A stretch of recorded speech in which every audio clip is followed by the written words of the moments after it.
It is All-Ireland Senior Hurling Championship quarter-final weekend. Well, it's not really a weekend. It's Monday. It's Saturday. It's back-to-back fixtures. It's Galway against Cork at 1:45 on Saturday, and then Clare against Wexford is the second game at 4:45. They're both on at Semple Stadium, and Tommy Walsh is with us to look ahead to them. Tommy, good morning to you. How are you keeping? Yeah, good morning, Eoin. First of all, the big story around these fixtures is obviously going to be with regards to the disciplinary process. It feels like every big hurling game needs to have one of these stories around it at the moment, and it looks like Ciaran Fahey and Rory Hayes and Peter Duggan will appeal their bans tomorrow night. First of all, Tommy, is that a good idea in the week leading up to a game to be focusing on this sort of stuff, or do you think, sure, look, there's a chance that we might be able to get these players back, we may as well throw every dice we've got? Yeah, I think it all depends on if you feel there's an injustice on. I think it's definitely worth exploring that avenue. I think if probably you look at two different type of instances, the one in the Munster final, I think what people in Clare are most disappointed with is the fact that there's only two instances shown on the Sunday game. Both of them are ones that people that were at the game didn't see, bar maybe they're right there. And like, were they the only two instances in the game? And I just think it is a dangerous avenue. Like, listen, the Sunday game is an iconic programme. I grew up watching it. It's the reason half the country, in Ireland are playing hurling, because they look forward to that evening, watching the highlights of their heroes, watching the great things happening. And I know the Sunday game, I'm sure they have a job to do. That they have to highlight instances, whether they're good or bad. But I suppose what we have to be careful of is, like, do we just show the instances that the referee dealt with? Because otherwise you're going down on a very, very dangerous avenue, because, like, everyone will be crying out now from Clare and probably all over the country. Did they look at every incident in the game? And what that will lead to happening then is the referees or the referees council or whoever's looking over these video analysis, the CCC, they'll go back and explore every single incident in every game. And then you'll probably come out with 5 or 6 or 7 suspensions. And I know probably the message to be sent down for the future is, well, listen, if you don't do anything, you won't be suspended. But I just think it's a tough call at this stage of the season that only 2 instances were picked out. And I think that's probably what will disappoint most hurling people. There'll probably be no one can really say that there weren't, probably suspensions. I understand that.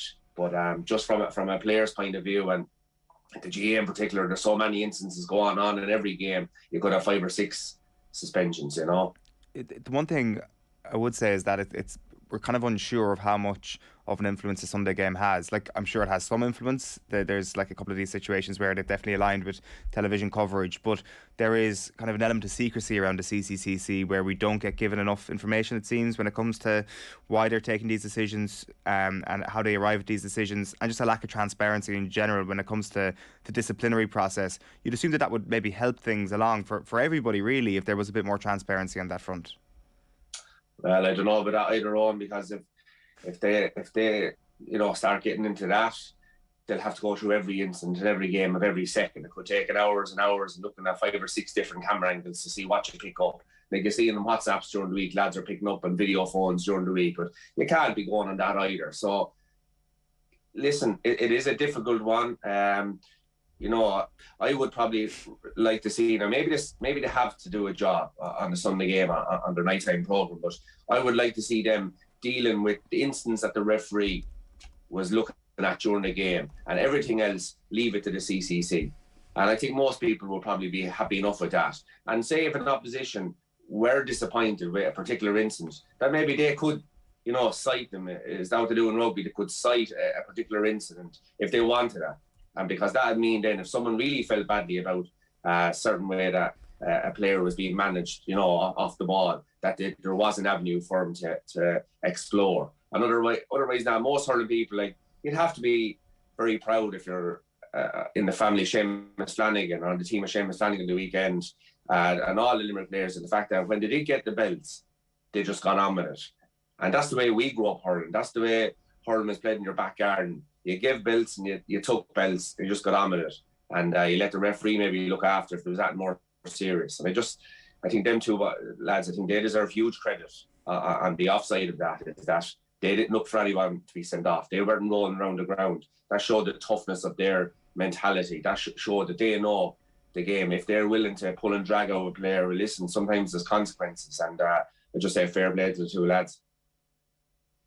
And obviously we see that it's a double header, Tommy, in Semple Stadium. Great to see it's in Semple Stadium, but the fact that it's a double header, I was just seeing on Twitter yesterday, like there was a lot of comments, people can't get tickets, you know, they're you know, really hoping to get to these games, and it's becoming a problem. Should it have been a double header? Could we have seen it maybe on 2 different days? I'd have to agree with the double header, Aisling. Like we're all raving on about the Munster final versus the Leinster final. You know, the whole of Ireland probably could have got to Croke Park for the Leinster final that night, and we're all giving out that the atmosphere was terrible. So go back to the Munster final.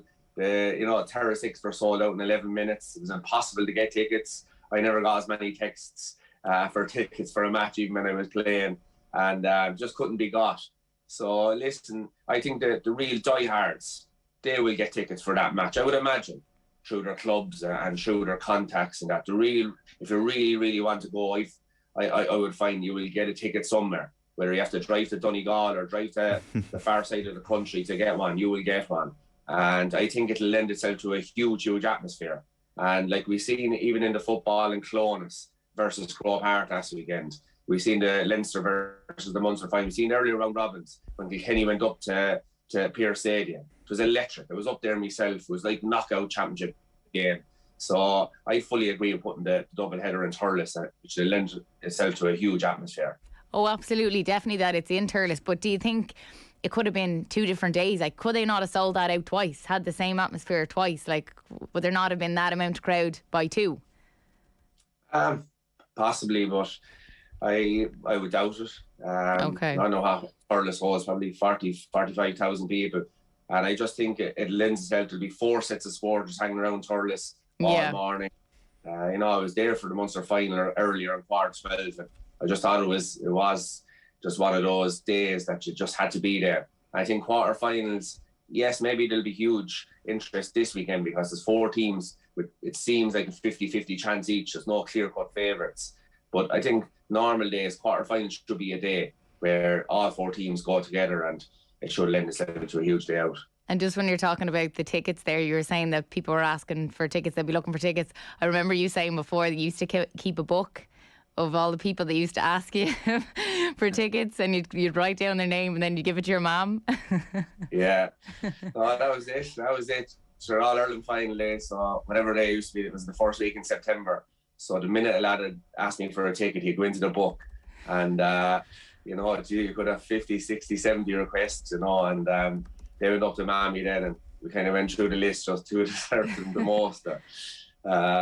You know, so listen, there could be a lot of lads texting me after this show saying, you never gave me tickets, I think I deserve one, but no, that's the way it was. It was very easy, and people used to get carried away. I remember it was the Kerry men, you'd really laugh that time when I was starting hurling about the Kerry guys. They were giving guidance that time during the media on how to deal with All-Ireland finals, and I just felt rolling up to an All-Ireland final, my head was never erect with it, because no matter who asked me, they went into that book, and I didn't think about it again until I got the tickets. When I got the tickets, you know, I went through it, and listen, most of them were gone to your aunties and uncles and first cousins anyway. So that's just the way it was. But yeah, it's a nice way of dealing with it. And I had, would you believe, Ashton, if like the All-Ireland final could be on a Sunday, you could have a leg calling to your door 6:30 Saturday evening.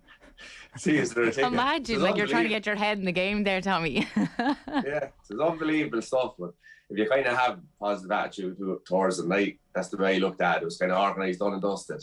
And there was no tickets. If you asked me a week coming up to the game for a ticket, I would say, no, they were done dusted about 2 weeks beforehand. So there was no there's no search for tickets tonight for All-Ireland. They have to deal with that for Munster Hurling final day and for All-Ireland quarter final day, it turns out, this year, Tommy. Yeah, this isn't a great complaint. Absolutely. You know, last year we were at games with 2,000 people at. We were at the All-Ireland a couple of years ago, no one had it. It's unbelievable. Like I think this is what we want. And the Croke Park can't get it right every day. Like, as you know, you've seen the criticism they got for the last few weekends of not of having them up in Croke Park. Now they're doing this, and we're going to get a bumper crowd, and it's going to be an amazing day, you know. So I think, listen, all credit goes to Croke Park. Like it's a lad that made the fixtures years ago told me fixtures are always easy until you have to go make, and then you'll find out how difficult they are. So listen, huge credit. As the hurling man, as a neutral, I can't wait to go to Thurles on Saturday for 2 great games. the first of those two games is Galway against Cork. It's a 1:45 throw-in. The big question for Galway was around the performance in Croke Park. It felt like a flat occasion, but it felt like a relatively flat performance from Galway. When you're in a squad like that, how do you manage to fix an intangible like flatness in the space of 2 weeks? Yeah, well, I suppose they had been unbeaten coming up to it, and there's nothing like, you know, a loss to raise or sharpen your focus. And they hadn't had that probably since the earlier rounds, probably the league stages. They were all maybe, you know, the 9 points to top the league. But I disagreed with a lot of commentary around the game in regards. I thought they worked very, very hard. I just thought what let them down on the day was their execution. Like Kilkenny came with a ferociousness, as we always expect Kilkenny after a loss like that. Brian Cody had his team just humming for the day, regards work rate, regards savagery, regards physicality. And I thought Galway brought it too for long parts of that game on. I think what let them down in the end was their execution. Like Joseph Cooney had a great goal chance. He went straight through and went to kick it, which is always a 50-50, you know, unless you're, you know, from Kerry maybe, or from Tyrone, or, you know, one of the Dublin footballers. For most hurlers, it's a 50-50 one where you kick it, whether it goes into the goal or over to the sideline. And he just went straight at Eoin Murphy. And if he had to bat at that ball, like, you know, the Cork team used to train, Donald O'Grady used to train the Cork and Limerick hurlers that time when he was coaching them. When you get in near the goal, just bat that ball into the net. Then Conor Whelan had 2 great chances. You know, one where he bounced it into the ground and with very little pace. We've seen Gerard Hegarty doing that in the Munster final, but skidded at huge pace into the corner. I know he had more time and more space to make the swing, but Conor Whelan would normally put them in the back of the net. The other one was the cross over from, I think it was Brian Concannon, and he just missed the control. Now, it was the pace on the pass was probably a bit too fast, but still it was a super goal chance. And then there was another one where one of the Galway forwards was going through and it was a body block by Eoin Murphy. So there was 4 very, very good, and I wouldn't call them half chances, I'd say great goal chances that they didn't take. So I would disagree with a lot of the commentary on. I thought they came with huge physicality to that game, and they missed a lot of chances. So they're in a good position, you think, after 2 weeks ago, that there's actually not a whole pile to fix, because those hurlers, the fellas that you've listed out there, are all exceptional hurlers. That execution is absolutely in their locker, and it's just about, I guess, finding the right moments and just executing better this week. Is it as simple as that for Galway to get over the line against Cork? Well, like when you miss 4 goal chances, like they have been a team that score a lot of points. I think it's more calmness in front of them. It probably needs to be done on the training ground, where you put those guys into those situations, say, listen, calm down. I always remember listening to the Gooch Cooper, stuck in my head from an interview we gave years ago. I think he said it at Donaghy, when you're going through and goal, don't just blast the ball. Pick a spot and just glide it in. You'll be so close to the goalie, he won't have the reactions to stop it. And, you know, I watched his Laker Gale only 2 or 3 weeks ago again, and he was pointing that fact out again. So he was one of the greatest finishers, you know, in the game. And hurling's, you know, a similar game, except for just you're using a stick and a ball. And I think the great players, that's what they do. They pick a spot. Like the Limerick guys, I think, are absolutely outstanding at. Gillan, Hegarty, just when they see the goalie coming, they just slot somewhere where he's not, or they put it to his bad side. So I think either it's spoken to him, but I think a lot of that comes from practicing on the training ground on. But I think what will be tough for Galway is we've seen the 4 provincial finalists in the football with their 2-week break. It's such a disappointment losing the provincial final, especially when you're coming from a position where you're mad to win it. You haven't been winning it year in, year out. And it's where Clare will find it very difficult. It's where Galway will find it very, very difficult. They're so disappointed. You've seen Henry Shefflin on the sideline after the game. So, you know, downtrodden, so disappointed. So can they pick themselves up? That will be the question, with their spirit and their liveliness. Or will they be, you know, finding it tough like the provincial finalists in the football? And just looking at Cork as well, like they had a bit of a slow start and then they came into their own. And someone that I think has really had a really big impact is Conor Lahan. You know, he's been exceptional for them. What have you made of him so far, Tommy?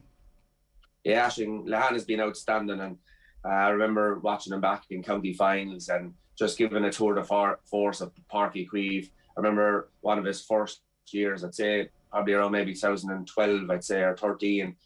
He was coming onto the stage. We were playing him down in Páirc Uí Chaoimh. He's just so fast, he was back then. So he had a great career, although they didn't win in All-Ireland.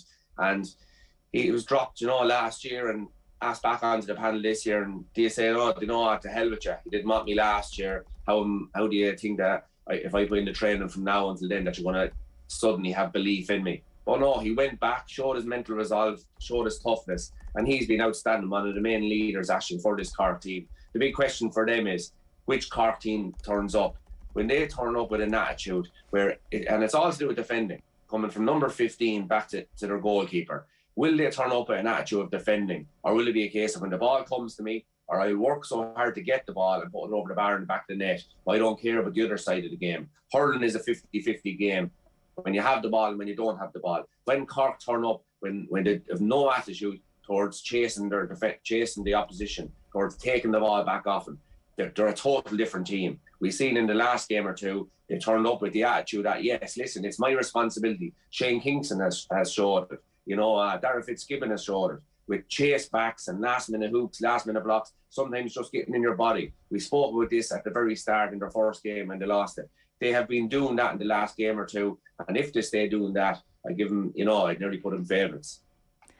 And there's a few injury concerns. Robert Downey, Sean O'Donoghue, as you mentioned there, Shane Kingston, as well. They're unsure. So if those type of players are out, that's going to be worrying for them. It will be worrying, but it also can and might be no harm to Cork. It give you an extra focus. They seem to, when they're very, very focused and depending the pressure is off them, they hurl at their best. We've seen Clare when they were missing 6. We thought Waterford were beaten by 10, 15 points. Probably, if you're trying to get through in that Munster group, you're probably giving out about Clare. The Cork were playing that weekend and they were probably worried that, listen, Clare are definitely going to win, or Waterford are definitely going to win. Clare are down 6 men, their main men. We're missing. John Conlon was missing, Tony Kelly was missing, and we've seen the tour de force that Clare gave blown in against Waterford. So I think that'll be in Cork's locker.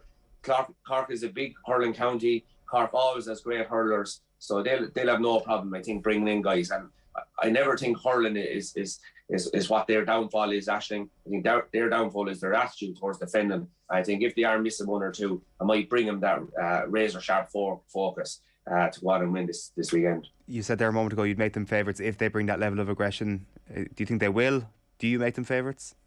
Yeah, I do make them favourites. One, for the simple reason is I think Galway are going to be so disappointed after that Leinster final. It's going to be so difficult for them to pick themselves back up. Now, if they do pick themselves back up and they play with the fire and the brimstone that you associate with Galway in the earlier rounds, well then, listen, it'll be absolutely a 50-50 game. But I think it's just going to be so tough for this Galway team to pick it back up. I think the upper trajectory of this Cork team, I think that's where they're going. And I think, it'll lend to a victory for Cork. Just before we move on to the second game, just something you said there a moment ago about unless you're a Kerry or a Tyrone hurler, you don't kick the ball. What was your policy on kicking the ball as a hurler? Did you just avoid at all costs, or was it something that you reverted to when needs must? Well, as a back, just boot. You're talking about finishing. You're talking about scoring with the boot. Yeah, well, no, when you're scoring with the boot is far different. So when I always used to try and hit it with the hurling player and so on instead of away from it. But we're starting to play a bit of football here in Tullaroan now these days. We entered the under-13 championship and we got bet in the league final. We won the county final, so we must be doing something right. Happy days. Who did you beat in the county final? I won't say because we're playing in the under-11 hurling county final tomorrow. It's going to be a big battle, so we'll set it up. You're keeping the cards close to the chest. I find as well when you kick the sliotar, because if you hit the ridge wrong on the sliotar, it can go anyway. So that's a big thing. Even if you play football, it can be quite tough to gauge it right and to connect with it right. So I sometimes think it doesn't even matter if you play football, you can just connect with it wrong, whatever way it's sitting, and it can go anyway. Yeah. I think most footballers anyway, when they're I suppose trying to position the ball, they're kind of roundhouse, they're kind of with the inside near their ankle, that's where they're kind of hit the inside of their foot. Mm-hmm. Whereas you can't really get any power in hurling ball. As you said, if they're in the wrong place, you don't know where it's going to end up. So I think that's the problem with the hurling ball, I think you just have to give it with the laces and sure it can go anywhere. So Clare Wexford is the second of the doubleheader on Saturday, and Shane O'Donnell's been out doing media this week. A lot of really interesting things that he's been speaking about. He's been talking about his concussion. He talks about 6 or 7 weeks where his brain wasn't functioning. He says after an extended period of time, he says hurling was gone. You have to fully come to terms with what happened a few days. after what he was feeling and having felt the full brunt of the symptoms, he accepted that he was never going to hurl again, he said. It's really extraordinary stuff, because his inclusion this year, his switch to wing forward, his comeback for Clare, has been part of, a really significant part, Tommy, of this Clare resurgence this season. Yeah, and it was it was a very good article, and he spoke, very well about it, and it just showed, I suppose, the addiction to sport, that he wasn't able to stay away from it in the end, even though he knew the consequence of what happened to him last year. Like, it's just more than just winning or losing. Like, you're getting down to the dressing room with the lads, or the girls you're playing in ladies Gaelic football or camogie, and it's such an addictive thing. Like, you're getting out of the house, you're down amongst your peers there for 2 hours, 3 or 4 times a week, you're in the gym together. Like, it is a very addictive scene, being part of a club team or a county team. And that's what probably hit me most when he spoke about the concussion. He knew how serious it was at the time, but he thought that he would never, and he was comfortable at that time of never playing again. But as soon as he felt good to go again, he was back, and he spoke about it quite well. He's after putting on a few kilograms, and that's what's after, I suppose, helping him in his ability, supposed to deal with the physicality out around the half Ireland, because we all know that's where the bodies are these days, that middle third. And I think, regards his head, I suppose it gave him a new lease of life. When you're inside, you have to be very patient on you. It can be very frustrating. If you don't have a patient type of personality, your head can really go inside, because you mightn't get the ball for 15, 20 minutes. But when it does come in, you have to be hungry and fresh, and you have to be waiting for the opportunity. Like Christy Ring used to always say, like, a goal in the last 5 minutes is just as important as a goal in the first 5 minutes. And that's why he never got too caught up with how a game was going. He was just waiting and waiting and waiting for his chance. And Sheahan O'Donnell has been in there for many years, so it's great to see him out in the half Ireland, and he's a new lease of life out there. As he said himself, even when he's not in the game with the ball, he can go around making the tackles, chasing, the wing back, going up to make a run up to score a goal or for a pass. So he feels like he's in the game all the time. So a great work ethic, and I'd say one of the first names down the team for Brian Lohan. When you're analysing this game, do you have the same concern around Clare and their disappointment from a provincial final defeat as you would have had around Galway, or is this a little bit different because Limerick are just so good and Clare can take a lot out of the draw and then the defeat?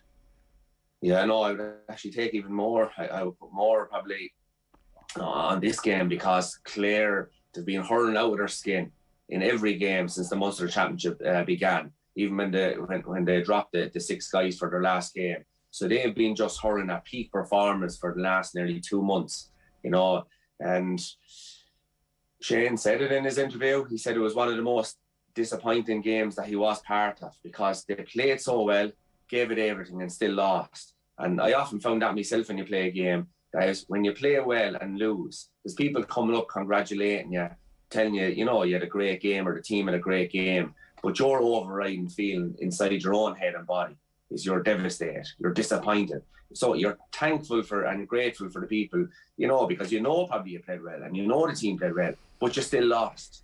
And it is devastating, and it's nearly harder, I found, because you don't have that probably bit growing up inside your soul or inside your heart to say, we're going to get them the next day, because everyone's congratulating you on. You'd rather if someone said, you were terrible the last day, and in your head you're saying, I'm going to show them next Sunday or next Saturday in Thurles. Towards the Clare guys have lads congratulating them, telling them how great a team they are and how they will still get over, Wexford this weekend. I think that's going to be the tough. It's the mental side of it for Clare is going to be their biggest mission this weekend. If they can, as I would say, reset, it's over now. Don't try and we'll say, lads, remember how we played against Limerick, remember how we played against Waterford. Forget all that, and you just focus on the next game. This will take on a life of its own. We're playing a very, very hungry Wexford team. They'll bring huge support. They have great belief now. They're after getting a great win last weekend, and they got through probably against Kilkenny when nobody in Wexford even gave them a chance in All Park that night. So they're, again, like Cork, they're on the upward curve, and they have very, very good hurlers as well, and they're probably playing a more attacking style now. They've Conor McDonald, they've Rory O'Connor, they've Lee Chin, so they have hurlers that can hurt you. So I think this will be Clare's most difficult game in the whole championship. But Clare to progress? I don't know, because you're probably saying, Tommy, you should have thought about this, but I did. I did, Eoin, and I just don't know. Like, they're possibly, like, it's going to be very difficult to get off it on a technicality for two guys to get off in these suspensions. So there could be very down these two guys, plus feeling the way they're feeling. And listen, I think it's going to be a very tight game. But listen, no, I give the.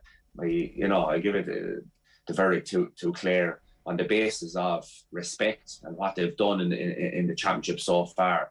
But I see it as a 50-50 game, and that's no word of a lie.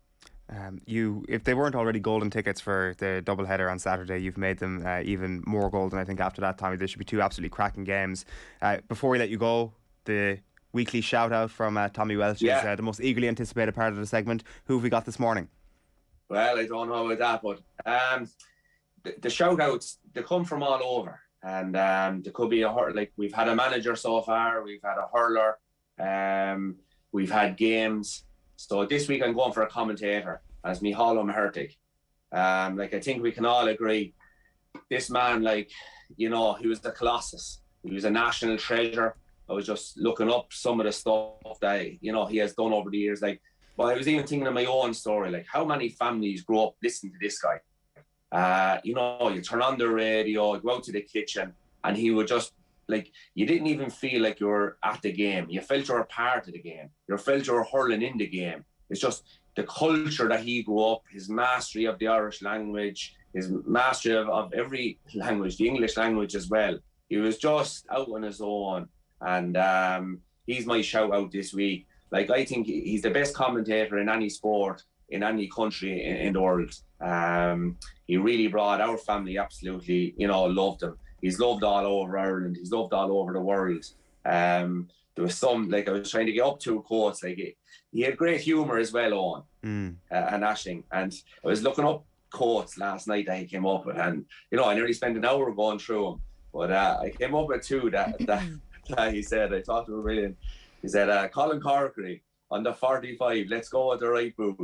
It's over the bar. This man shouldn't be playing football. He's made an almost Lazarus-like recovery from a heart condition. Lazarus was a great man, but he couldn't kick pints like Colin Corkery.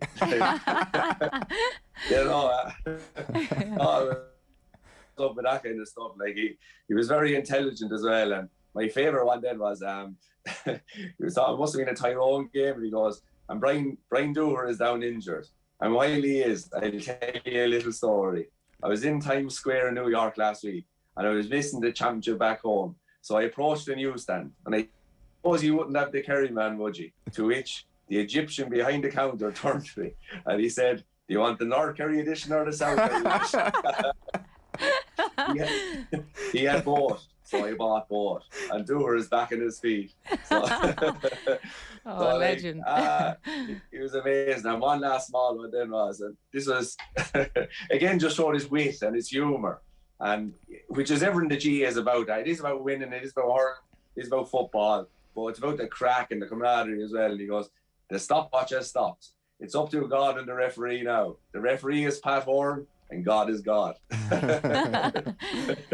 So listen, and before every game as well, on Nashing, like, I listen to him going up to matches.